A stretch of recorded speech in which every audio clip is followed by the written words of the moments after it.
Hi, class. We're going to finish up on um, the Protectorate from Charles Oliver Cromwell, and then the Restoration when Oliver Cromwell died and his son took over. He didn't do as well as Oliver did, so um, the people were dissatisfied with that, and so Charles II then became king again, which was the son of Charles I, and this reestablishment of the Stuart monarchy is called the Restoration. The old Parliament really wasn't restored because Parliament retained a lot of the power it had won from Charles I. And then, for example, they passed again what's called the Habeas Corpus Act, which made it illegal for the Parliament for the government to just arbitrarily hold someone in jail.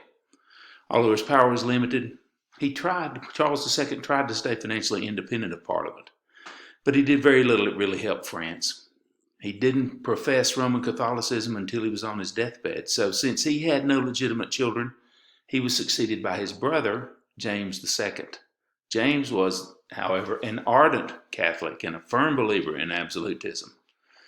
They tolerated him since he was old and he had two Protestant daughters. But it changed greatly when his second wife, a Roman Catholic, gave birth to a son. So now members of England feared that Roman Catholicism would take dominance in Great Britain again, and so they had to come up with another plan. And in June 1688, Parliament invited William of Orange, who was the leader of Protestant Netherlands and the husband of James's daughter Mary, to come to England and take the throne. So they came up with this plan, and it's called the Glorious Revolution. He accepted. Many of the Englishmen rallied around him. James tried to send troops against William, but even his officers deserted over to William's side. And so, having no other recourse, James fled to France. And this bloodless revolution became known as the Glorious Revolution. And so, Parliament invited William and Mary to become the rulers of England under some conditions. Okay? They granted the throne to William and Mary, but they had to agree to what was called the Bill of Rights, the English Bill of Rights. And we're going to look at that in class in detail so you can see what that is and how that is similar to what became the American Bill of Rights. In 1701, Parliament passed the Act of Settlement, which had more far-reaching consequences for the English king. And that's where it granted the throne to anyone it wished. So Parliament's getting more and more power. The concept of kings ruling by divine right in England, particularly, was going away. And so, also during this reign, after the reign of Mary's sister Anne, the last Stuart, the throne passed to a German, George of Hanover, who was a descendant of James I, who didn't even really speak English. And he had others carrying on his duties. But cabinet government began during his reign because he needed help run his advisors, called a cabinet, to discuss things and to work things out and to run things. So executive power is gradually shifting now from the monarch to the chief ministers. And so that finishes section 1. Let's go in section 2. We're going to talk about balance of power. So we've looked at absolute power. We've looked at how it played out in France, how it moved into the rest of Europe, into Austria, Prussia, and Russia. And then we looked at how England avoided it, what happened with them. So let's talk about balance of power. Some European monarchs used their armies to seize the territories of weaker nations. And so nations formed an alliance with each other to preserve the balance of power so that one nation wouldn't be able to dominate all the rest of them. And they often went to war to maintain this balance. So you had new strengths, new alliances formed all the time to maintain this balance of power.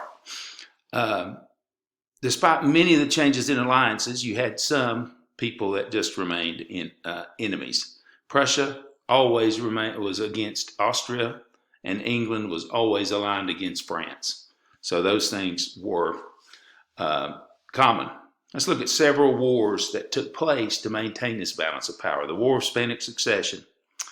And that's where the Habsburg King of Spain died he gave the throne to his young grandnephew, Philip, who was also the grandson of Louis XIV of France.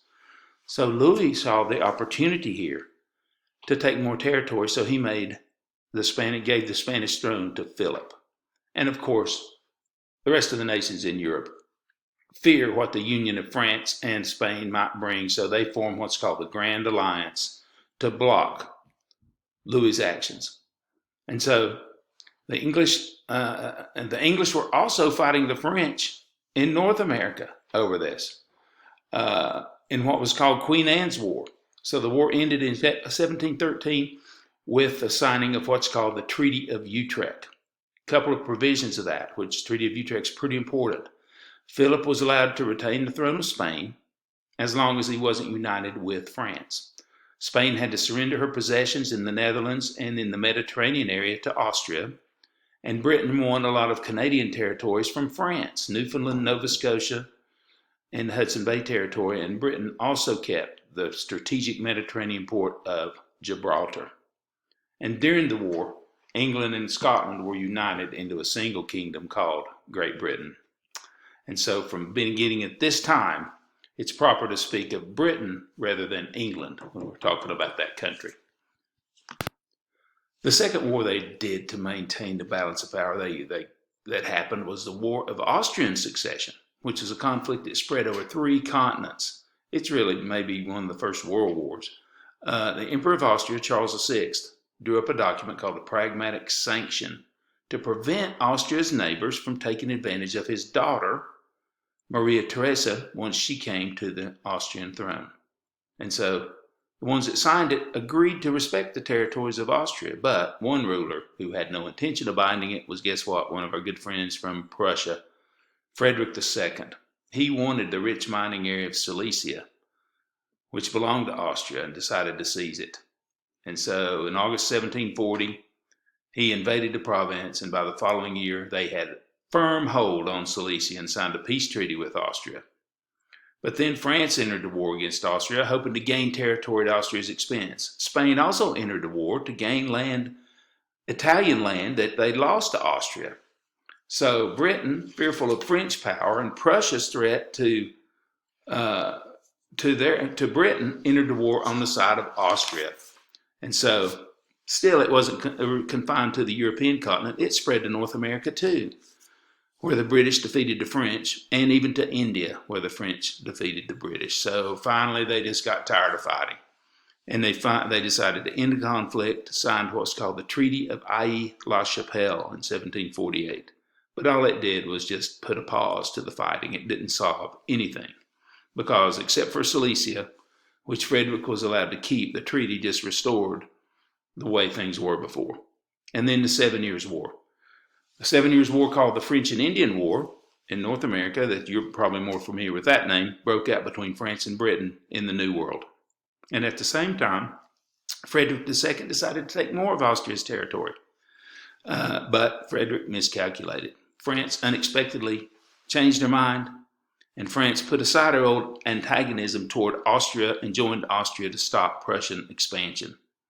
And so this radical change was called the Diplomatic Revolution, which set the stage for the 7 Years' War. And soon after the fighting broke out, William Pitt the Elder, the British statesman, devised a strategy for winning the war, which involved supplying Prussia with financial aid and using the Prussian nation to keep French troops occupied in Europe while Britain could attack the French in North America, and had tremendous success with her part of the plan.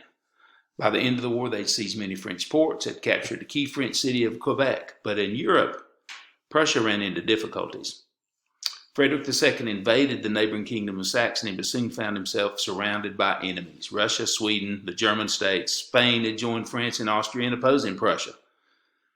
At first, Frederick had the superior army, but his opponents outnumbered him. He won battles, but he thought he would never be able to win the war.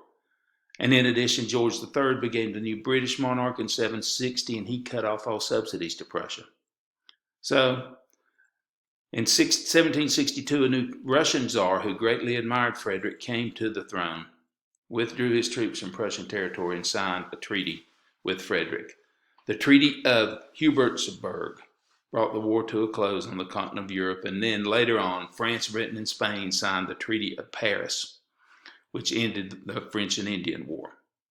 And had a number of consequences. France lost all the territory on the mainland of North America. Britain acquired all of Canada and the French territory east of the Mississippi River. France lost most of her commercial holdings in India. And then Spain lost Florida to Great Britain, but received New Orleans and Louisiana from France in return. So as a result of the 7 Years' War, England became not only the leading European power, but now a major world power. But sometimes the balance of power wasn't maintained by war. Sometimes diplomacy worked, and they negotiated it. One such case was Poland, which was a large independent nation that lacked natural boundaries by which their people could easily defend their territory. So it was not easily to defend. In addition, the Polish government was weak.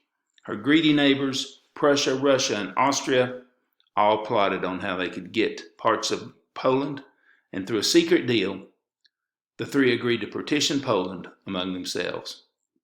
And on 3 separate occasions from 1772 to 1795, these nations seized Polish territory until Poland finally disappeared from the map.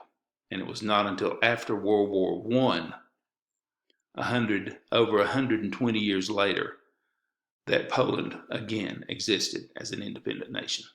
So that gets us to the end of this chapter. And so thanks, guys. Have a great day, and I'll see you tomorrow.